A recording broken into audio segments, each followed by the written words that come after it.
This video is brought to you by Miniature Market. Thousands of board games, discounted prices, miniaturemarket.com. Hello my friends, it's the Game Boy Geek here. Just like a band has a set list of songs they're playing for you that night, here's my set list of the videos I produced for you this past week. Wow, I just got back from Origins and man did I hit the ground running. Tons of big reviews for you for the ones I liked the most while I was there. First is Flip Ships from Renegade Game Studios, designed by Kane Klenko. This is a cooperative dexterity game where you're flicking ships onto enemies or into this big mothership, and the enemies move towards you sort of like Space Invaders, and you're doing it cooperatively, talking about strategy, trying to figure out what to do, which ones to hit, because they all do a little bit of different things if they do hit you. Interesting dexterity game there.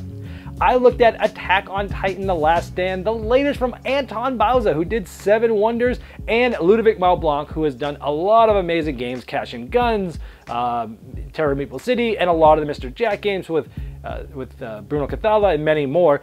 This is sort of a one versus many where one player takes on the Titan. They're going to be tactically playing cards against heroes who work together cooperatively against the Titan to roll dice, to decide which ones to re-roll, decide where to go to try to hit the Titan with cannons and slashes, and trying to get to endgame condition. Very interesting game there.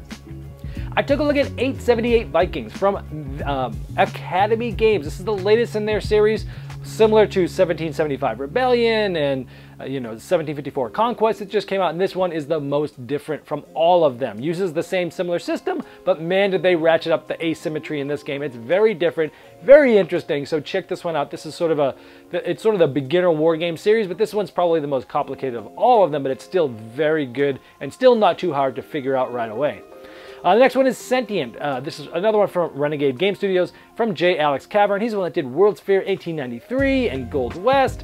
And wow, this is an excellent sort of puzzly game where you're drafting cards, placing them in a tableau, and they might force your dice next to them to change, to manipulate, and you either want that to happen or you don't. You can spend things to make them not happen, but then you have less influence for majority on an area control aspect of the game that will give you big end game points. Really interesting game there. I loved it.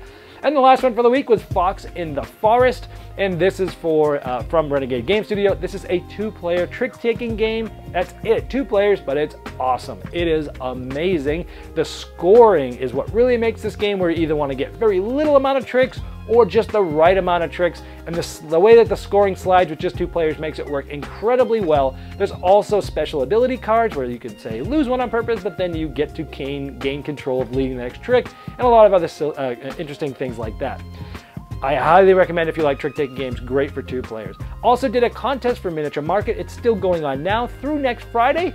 You can see the link in this as well. Click it to try to win a $50 gift card from Miniature Market.